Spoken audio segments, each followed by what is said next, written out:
Assalamualaikum warahmatullahi wabarakatuh. Bertemu lagi dengan saya Ibu Dr. Anda Hajah Ripoh, guru pengajar PPKN SMK Muhammadiyah 2 Banjarmasin. Pada video pembelajaran kali ini, Ibu akan membahas mata pelajaran PPKN kelas 10 untuk SMK, SMA, MA. Materi yang akan Ibu sampaikan pada video pembelajaran kali ini tentang kompetensi dasar 3.6 pertemuan yang ke-1, pembagian kekuasaan di Indonesia. Tujuan pembelajaran kompetensi dasar 3.6 diharapkan nanti di akhir pembelajaran siswa dapat menjelaskan pembagian kekuasaan di Indonesia, menjelaskan lembaga negara menurut Undang-Undang Dasar Negara RI tahun 1945, menggambarkan skema lembaga negara dalam sistem ketatanegaraan, menganalisis fungsi dan kewenangan lembaga negara.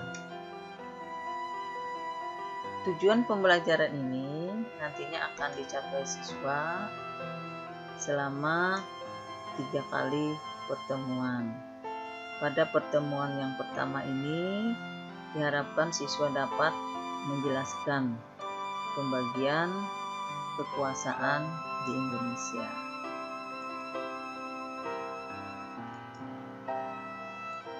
Tujuan pembelajaran yang lainnya ini nanti akan dicapai oleh siswa pada pertemuan berikutnya. Baiklah, akan kita mulai pembahasan materi pada pertemuan yang pertama ini.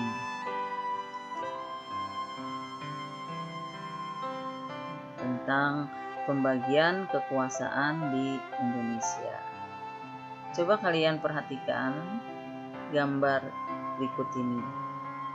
Gambar ini mengilustrasikan tentang trias politika, bahwa sebuah pemerintahan yang berdaulat harus ada pemisahan atau pembagian kekuasaan dalam negara.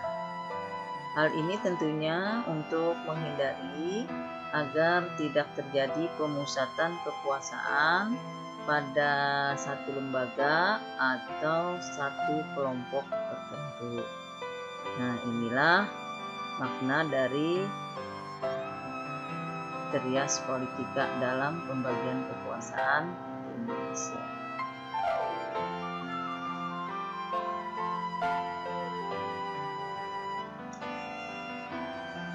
Materi pertemuan yang pertama ini, A. Pembagian kekuasaan di Indonesia. Pada materi pembahasan pertemuan 1 ini nanti ada 3 hal yang akan kita pelajari. Yang pertama, apa itu lembaga negara? Yang kedua, klasifikasi lembaga negara itu seperti apa? Dan yang ketiga, bagaimana pembagian kekuasaan di Indonesia. Nah, sekarang kamu perhatikan gambar ini. Nah, gambar ini menjelaskan bahwa lembaga negara yang diatur dalam Undang-Undang Dasar Negara RI tahun 1945 baik sebelum maupun sesudah diamandemen. Nah, di dalam Undang-Undang Dasar ini diatur tentang lembaga-lembaga negara.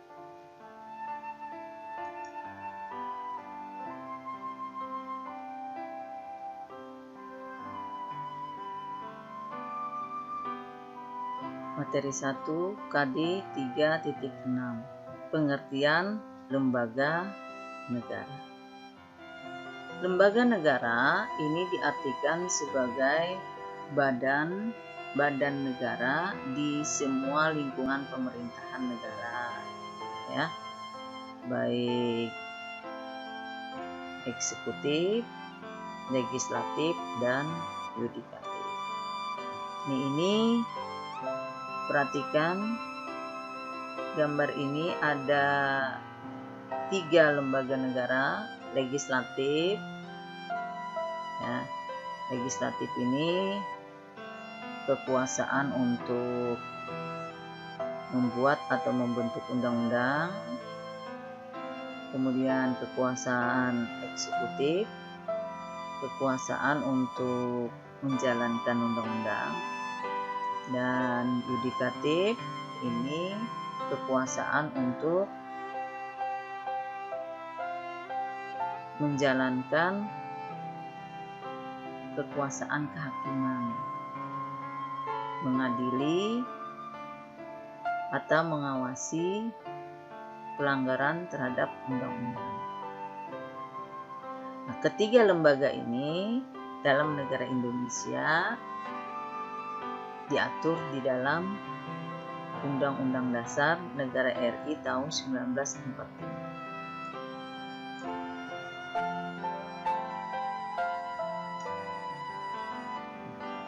Klasifikasi lembaga negara. Nah, lembaga negara ini dapat diklasifikasikan menjadi 2, ya. Jadi lembaga negara yang landasan hukum pembentukannya, kemudian lembaga negara berdasarkan fungsinya. Kita mulai. A. Lembaga negara berdasarkan landasan hukum pembentukannya. Ini dibagi menjadi 3 bagian. Yang pertama, lembaga-lembaga negara berdasarkan Undang-Undang Dasar 1945. 2. Berdasarkan undang-undang. Yang ketiga, berdasarkan keputusan presiden atau Kepres. Lembaga-lembaga negara yang berdasarkan Undang-Undang Dasar 1945 ini dibagi lagi menjadi atau dikelompokkan lagi menjadi 2. Yang pertama, lembaga negara yang bentuk atau nama dan kewenangannya itu diatur langsung oleh Undang-Undang Dasar Negara RI tahun 1945. Nah, ini seperti presiden, wakil presiden, kementerian, negara, pemerintahan daerah provinsi, pemerintahan kabupaten, kota, kemudian DPRD tingkat 1, DPRD tingkat 2. Nah, ini yang lembaga yang bentuk, nama, dan kewenangannya diatur langsung oleh Undang-Undang Dasar. Kemudian yang kedua, lembaga negara yang bentuk atau namanya tidak ditentukan di dalam Undang-Undang Dasar. Nah, ini seperti, ya, meskipun tidak diatur dalam Undang-Undang Dasar, tetapi kewenangannya diberikan oleh Undang-Undang Dasar, yaitu Dewan Pertimbangan Presiden dan Komisi Pemilihan Umum atau KPU.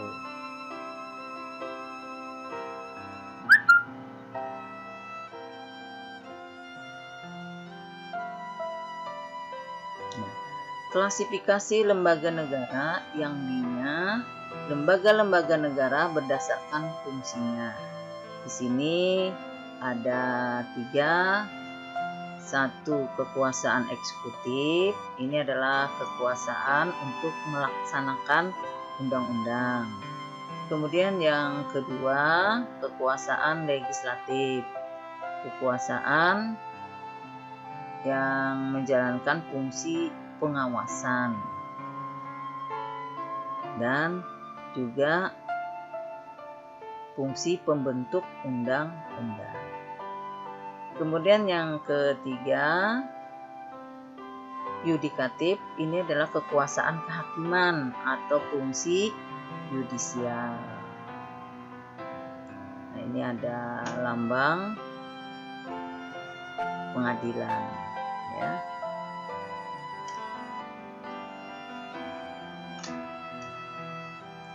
Pembagian kekuasaan di Indonesia.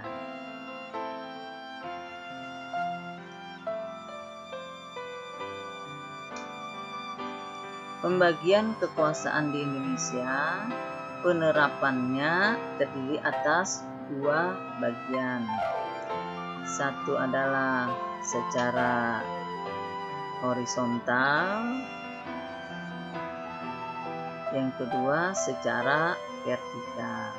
Horizontal berarti pembagian kekuasaan itu menurut fungsi lembaga-lembaga tertentu. Sedangkan vertikal, pembagian kekuasaan ini menurut tingkatannya. Sebelum di amandemen, kekuasaan secara horizontal ini ya hanya ada 3, kekuasaan eksekutif, kekuasaan legislatif, dan kekuasaan yudikatif. Jadi eksekutif, legislatif, dan yudikatif. Ini sebelum di amandemen.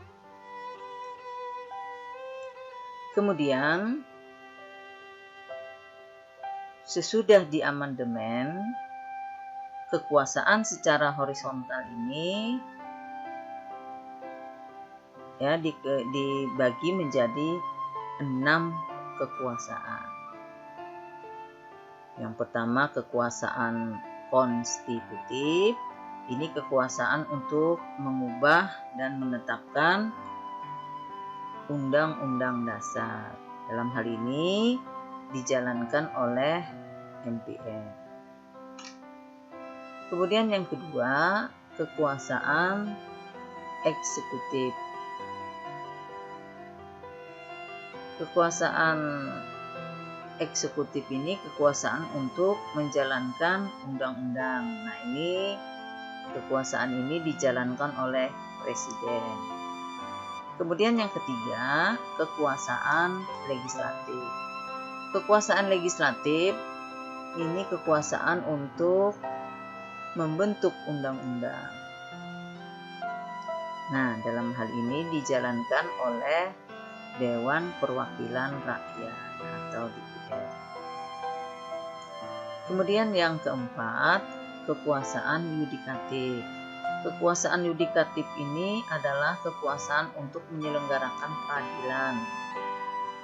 Nah, kekuasaan ini dijalankan oleh Mahkamah Agung dan Mahkamah Konstitusi.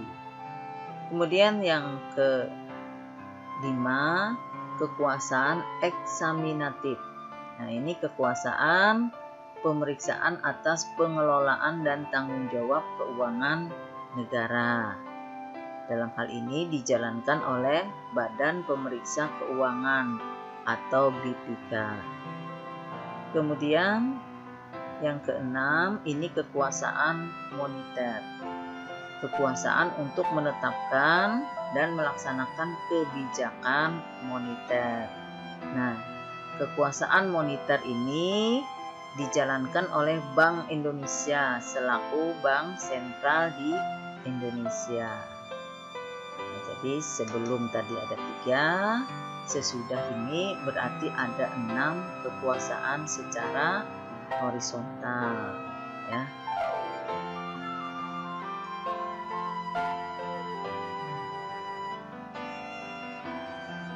Coba kalian perhatikan gambar berikut ini.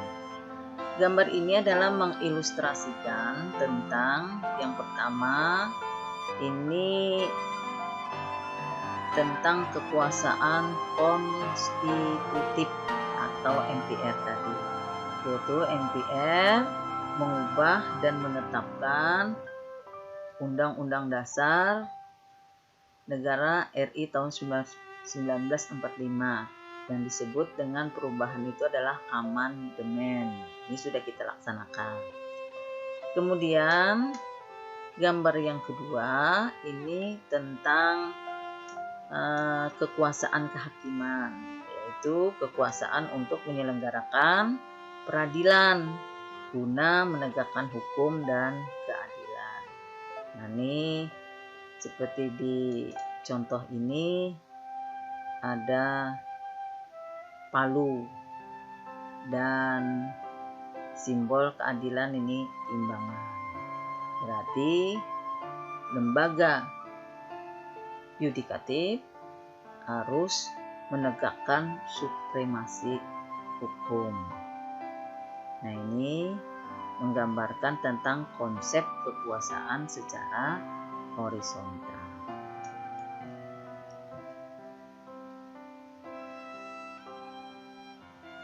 Berikutnya kita lihat apa itu trias politika. Trias politika ini adalah 3 pemisahan kekuasaan dalam negara. Trias politika ini berasal dari ajaran Montesquieu, seorang bangsa Prancis. Dia mengartikan trias politika itu adalah 3 pemisahan kekuasaan dalam negara. Ada eksekutif, legislatif, dan yudikatif. Ketiganya terpisah sesuai dengan fungsi dan perannya masing-masing. Nah, bagaimana di Indonesia? Apakah kita memisahkan kekuasaan atau kita hanya membagi kekuasaan? Kalau kita perhatikan dalam Undang-Undang Dasar 1945, di sana menjelaskan bahwa Indonesia tidak melaksanakan ajaran trias politika itu secara murni. Kenapa? Karena kita tidak memisahkan kekuasaan dalam negara menjadi 3 bagian, tetapi Indonesia hanya membagi kekuasaan menjadi 3 bagian. Ada eksekutif, legislatif, dan yudikatif. Ya. Sebagai contoh dapat kita lihat Presiden dan DPR bekerja sama dalam hal membuat atau membentuk undang-undang. Ini menunjukkan bahwa negara kita tidak menganut ajaran trias politika secara murni.